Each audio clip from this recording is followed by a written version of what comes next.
Welcome to the International Tennis Federation's World-Class Doubles video. Hi, I'm Louis Cayer. In this video, we're going to show you how to improve your doubles games by applying the tactical patterns used by the best doubles teams. Top doubles players position themselves and move on the court in specific patterns that give them maximum court coverage. They also know which shots to take that give them an advantage over their opponents. In this program, we'll show you the most effective movement and shot patterns for the serving and receiving teams. And we'll give you drills that you can use to practice these patterns. Let's begin with the various styles of doubles teams. Most advanced doubles players are poachers. Teams with this style of play are strong in the middle of the court and are always looking to poach, both when serving and receiving. Some doubles teams rely on precision for their success. Beautiful play by the boys, lovely play. When serving, they volley with placement. On returns, these touch players keep the ball low and hit accurate shots.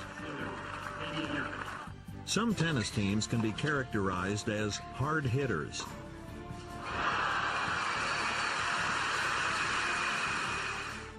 They rely on big first serves and powerful returns.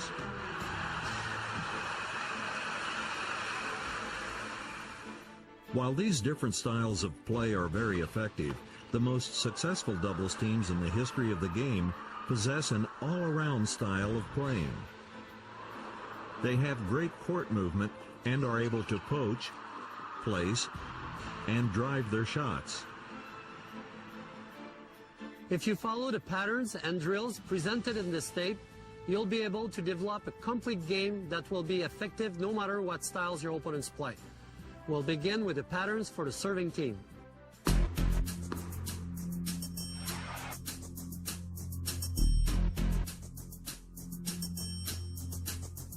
The server's partner plays a crucial role in the success of any advanced doubles team.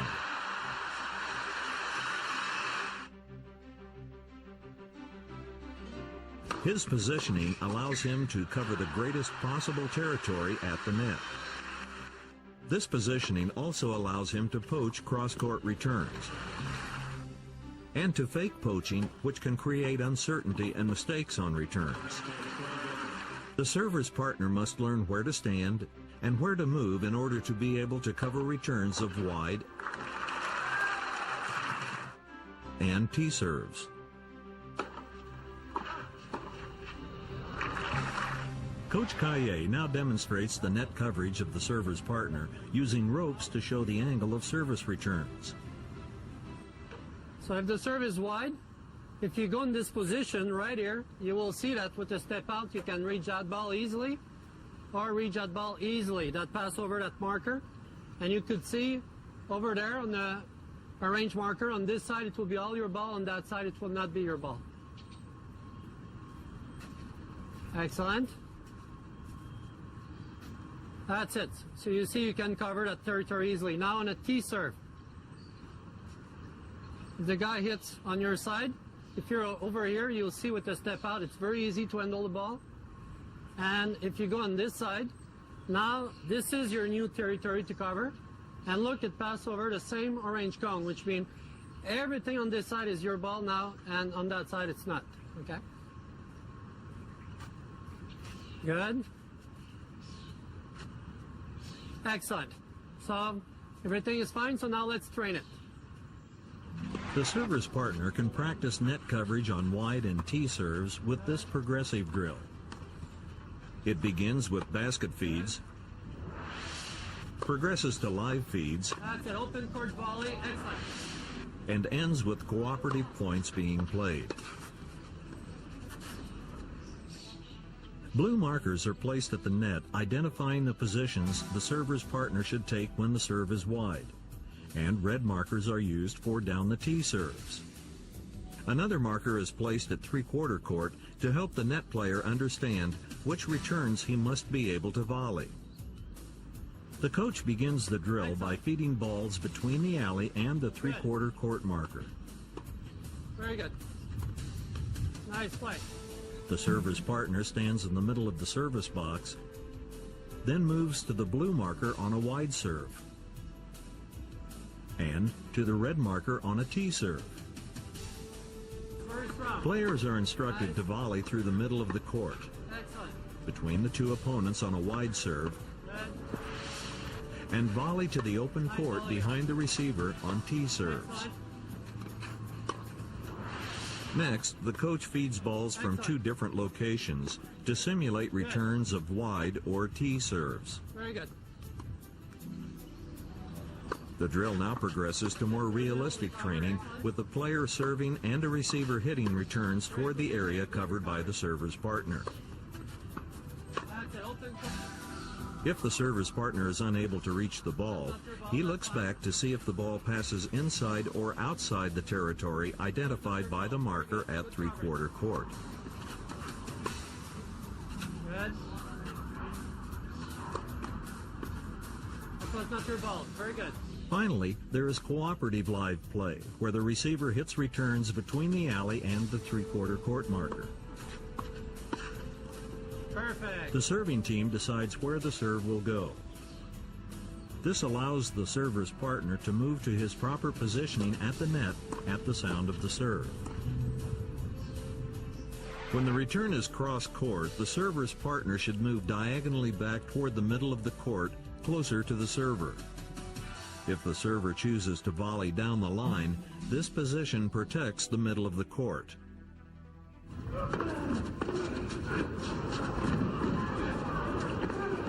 Oh, that's quick hands. That's good doubles, I mean, from both teams. If the server plays a cross-court first volley, the server's partner moves toward the sideline to cover the down-the-line drive, while the server takes the middle of the court to cover a possible cross-court shot. When the server stays back, her partner covers down the line while looking to poach the cross-court rally.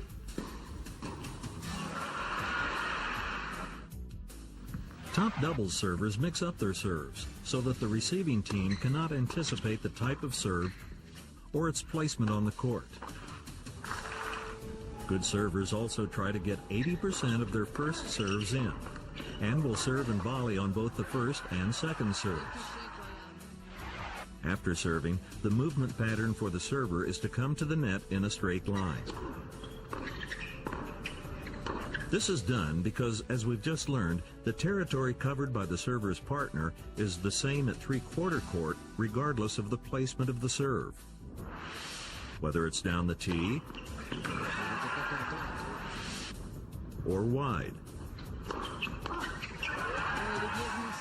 This movement pattern helps the server handle great cross-court returns because he will be closer to the sideline. This positioning allows the server to make a better cross-court first volley and recover quickly toward the middle of the court.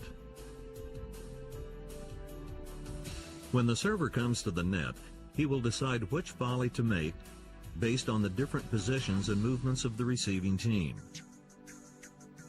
They are: 1. The receiving team staying in the one-up, one-back position. 2. The receiver moves into the net.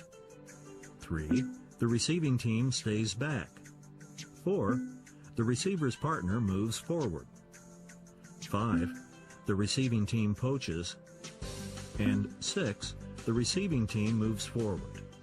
Let's look at the server's first volley options for each receiving team position. When the receiving team is in the classic one-up, one-back position, the server should volley the return cross-court deep to the receiver at the baseline. This simple pattern keeps the receiver in a defensive position.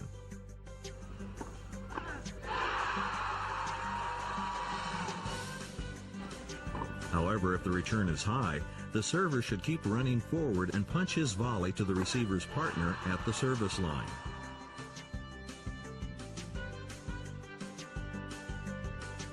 On a weak or high-bouncing second serve, the receiver will often come to the net with a chip and charge or drive and charge. When this happens, the most effective volley pattern for the server is to play a short, low cross-court volley to the feet of the receiver. If both players of the receiving team are back, the server can either volley to the player with the weaker shot, or if there is no weakness, volley down the middle. This pattern usually occurs when the receiver has hit a good return, forcing the server to be on the defensive. The receiver's partner anticipates a weak volley and moves forward to cut off the deep cross-court volley. The server must be aware of this pressure and have the ability to volley away from the receiver's partner with a down-the-line or angle volley. After a good return, the receiver's partner may anticipate a weak cross-court volley and decide to poach.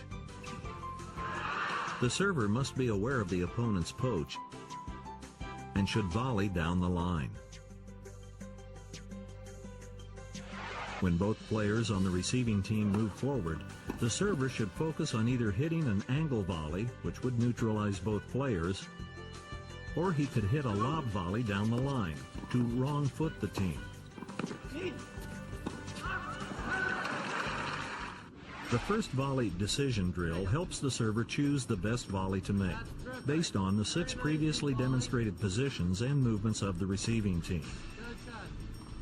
The coach begins this drill by feeding balls simulating those receiving team positions. Begin with a traditional one-up, one-back receiving team position. The server practices hitting deep cross-court volleys between the orange cones. The coach now calls out that he will be moving forward. The server responds to this movement by hitting short-angled volleys in front of the row of blue cones shown here. The coach tells his partner to move forward. The server now has the option of hitting down-the-line volleys or short-angled volleys.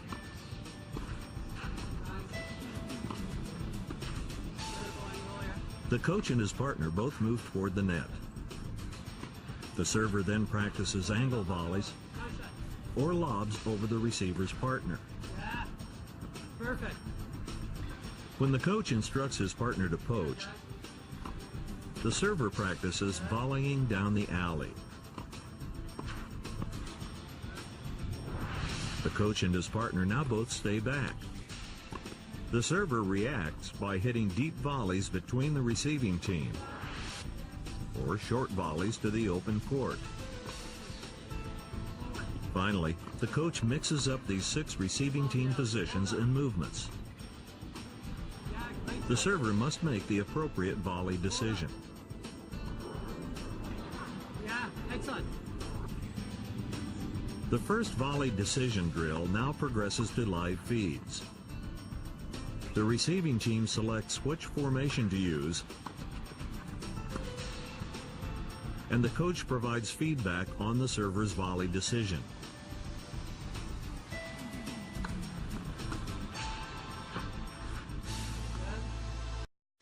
Sometimes the server won't need to hit a first volley because of his partner's ability to poach.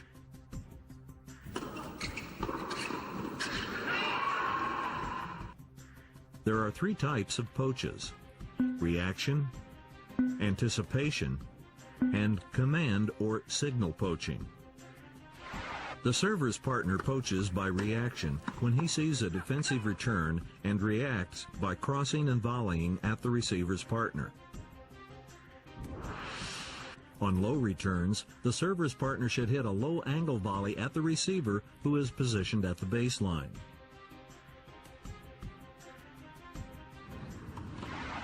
The reaction poaching drill helps the server's partner improve her reaction at the net.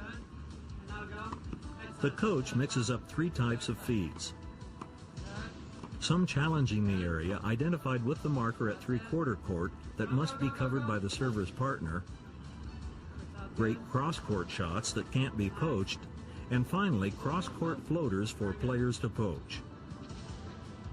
The coach now moves to a T-serve return position and continues to feed a variety of returns.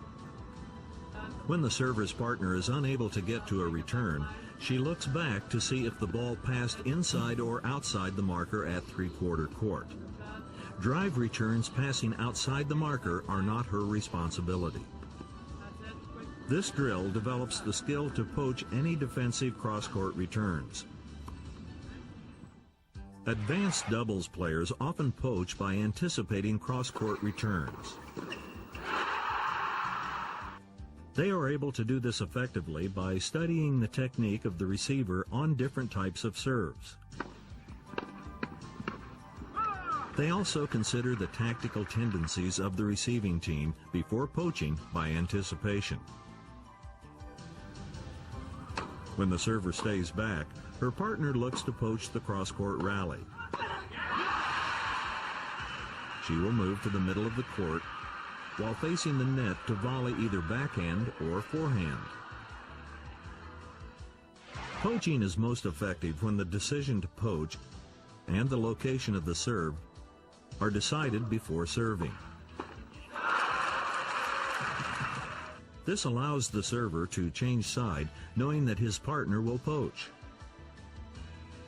Players either poach by command, that is, they talk to each other, or poach by signal, and use hand signals to indicate a poach. A poach by command can also be done when the server stays back.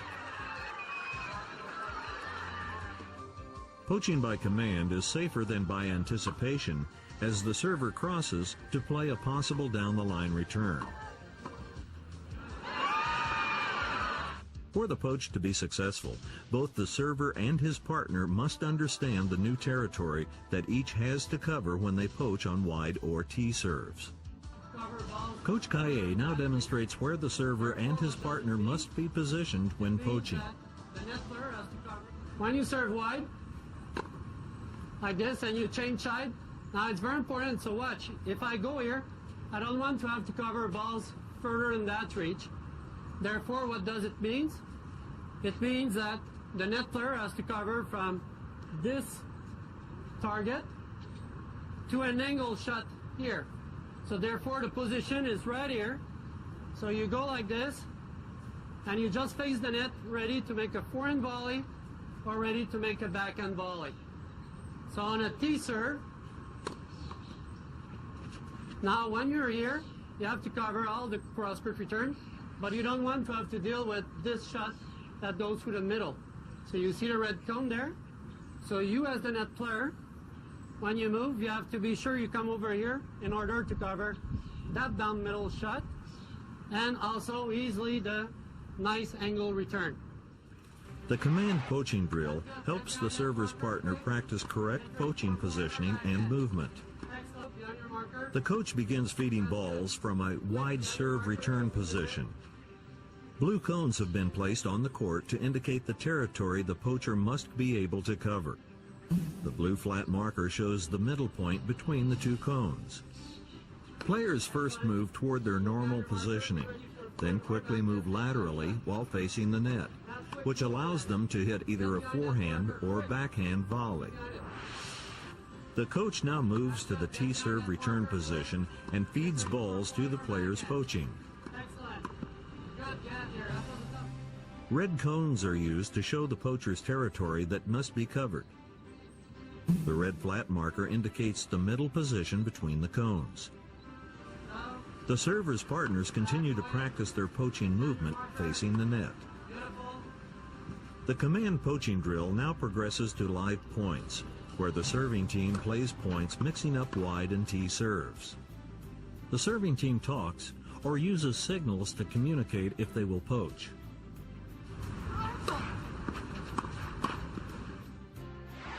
A very effective formation for poaching is the I formation, where the server and server's partner are positioned almost in a straight line.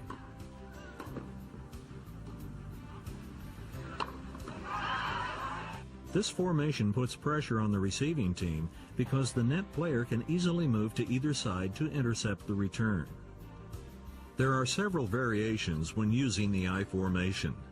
The player can be close to the net in the knee-down position.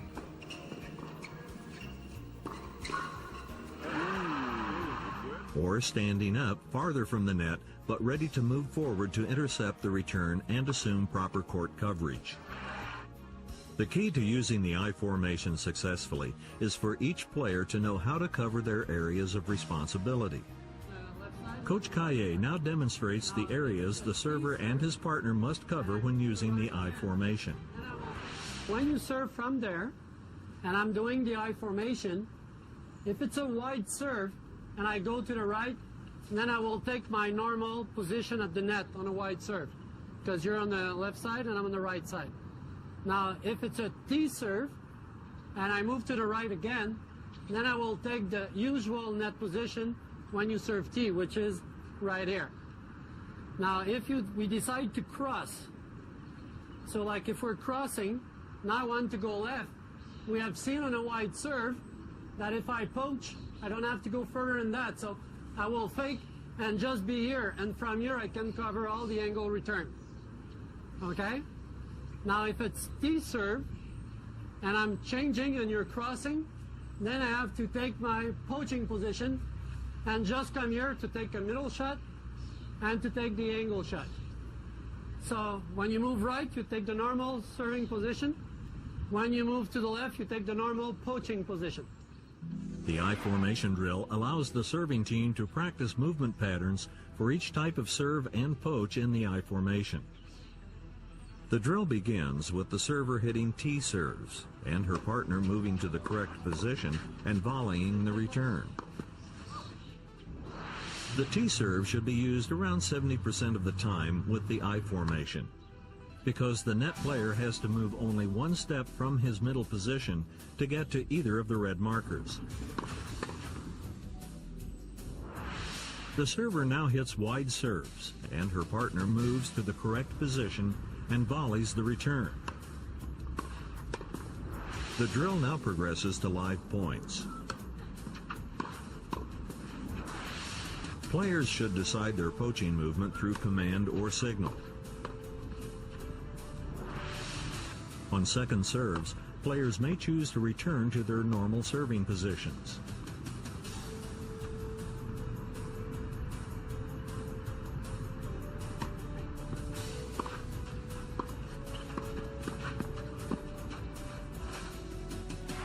Now we'll look at the positioning and court coverage of the serving team when they're at the net. The server positions himself in the middle of the court and is responsible for all cross-court drives. When both players on the serving team are at the net, they should move laterally in a windshield wiper pattern, as we see here. This type of movement is often seen when opponents are both on the baseline. The serving team's positioning at the net depends on their ability to cover the lob.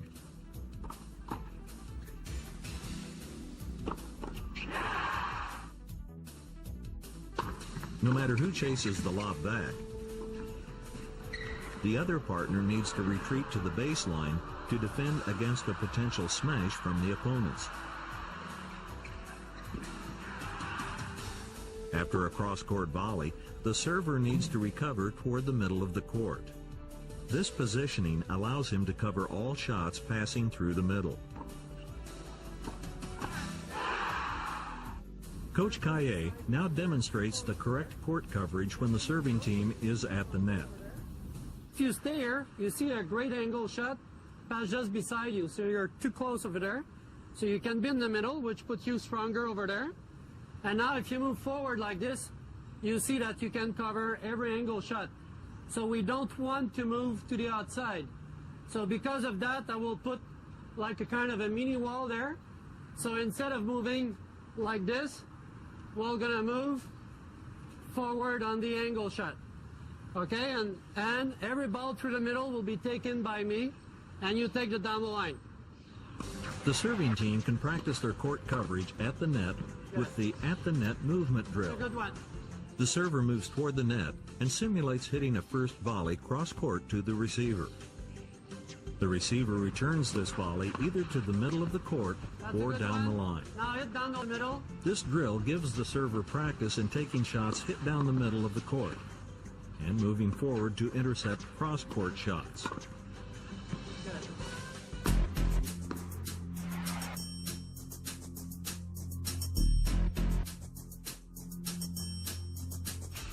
The ultimate goal of any receiving team is to return and move effectively in order to put pressure on the serving team. Let's take a look at the tactical patterns used by top double receiving teams. The goal of the receiver in doubles is to neutralize the first serve and to take the initiative on the second serve. As a general rule, the receiver is positioned on the baseline for the first serve in an attempt to neutralize the serve with a low return. On the second serve, the receiver stands slightly inside the baseline in an effort to take control of the point. Players who want to hit a big forehand return often position themselves more to the backhand on the second serve. This allows them to run around their backhand and hit a forehand. Attacking players generally position themselves inside the baseline on second serves so that they can take the ball early and move to the net. When the server stays back, the receiver often comes in on the return of the second serve. The receiver needs to avoid the net player and provide a difficult first volley for the server. Advanced doubles players achieve this goal through a combination of power and precision returns. The first shot option for the receiver is the cross-court drive. This powerful return gives the net player less time to react or poach. It also makes the timing on the server's first volley more difficult. Good receivers will usually hit power returns down the line around 20 to 30% of the time to freeze the net player. They do this to surprise the net player and to create doubts about poaching. Good receivers also need the ability to sense when the server's partner is moving to the middle, so that they can return down the line winners. Touch players mix up precision angle returns with down-the-line alley returns or lob returns.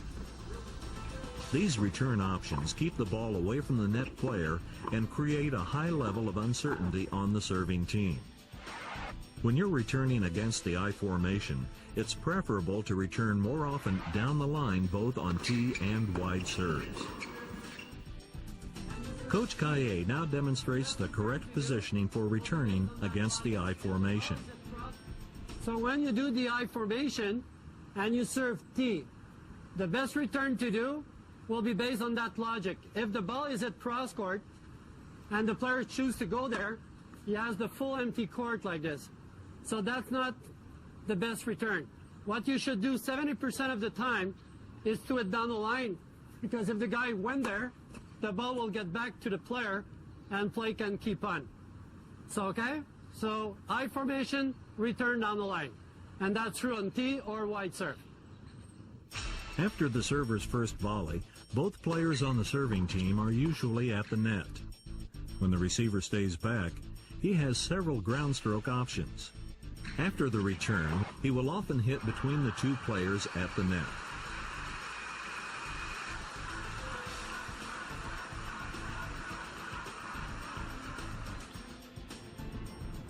Or hit directly at the net player to challenge his eye-hand coordination. When hitting with precision, the receiver should attempt to go around the net players and not between them. He could use a down the alley shot, an angle shot, This Hanlon comes up to the short ball, almost parallel with the net. or a well-disguised lob. The receiver may also elect to come in behind the return and hit a volley as the second shot. Often the second shot will be played by the receiver's partner.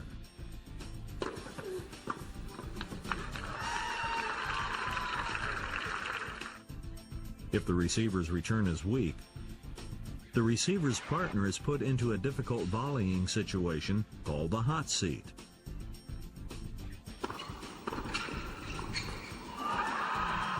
That's because he's usually positioned at the service line, and the opponent's volley is often directed toward his body or feet. In this situation, the net player needs to react as quickly as possible and block the ball back, forcing the serving team to hit one more shot. In this cooperative drill, the receiver hits down-the-line returns to the server's partner, who then volleys at the receiver's partner. The receiver's partner now practices hitting block volleys and half volleys.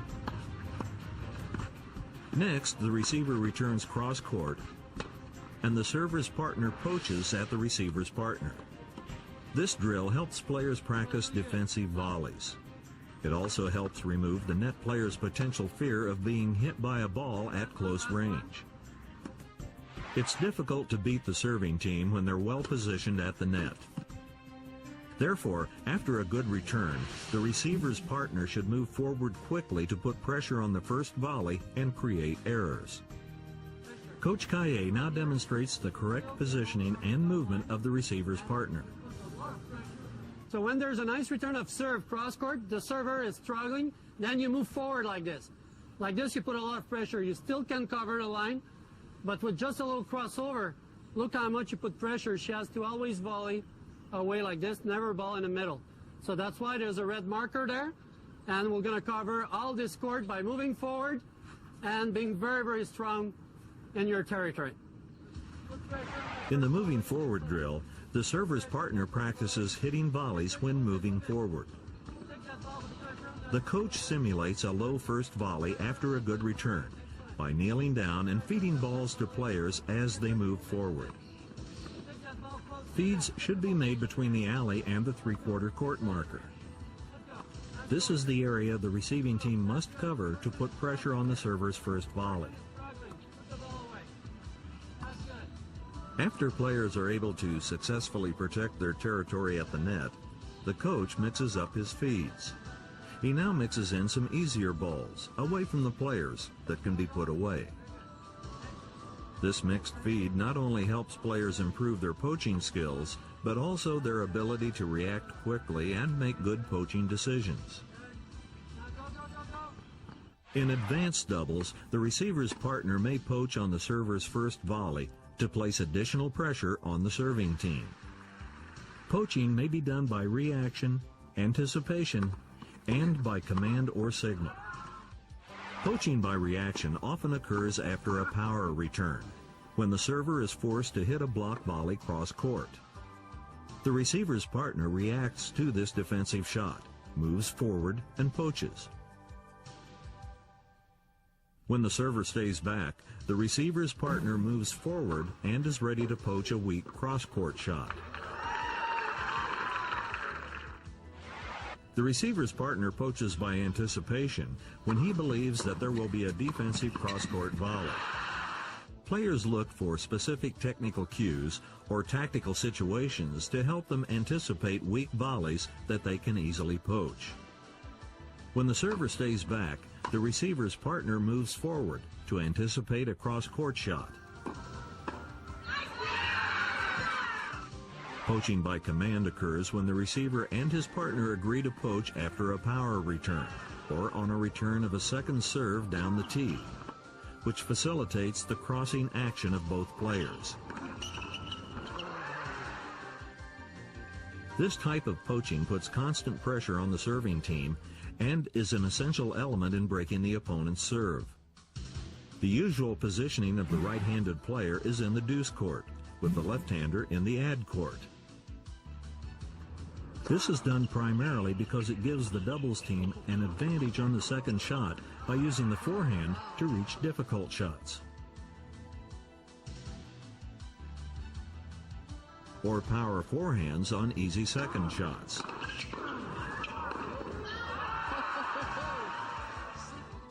Finally, team cohesion is crucial for coordinated movement and to the transition from defense to offense as soon as the opportunity to control the point presents itself.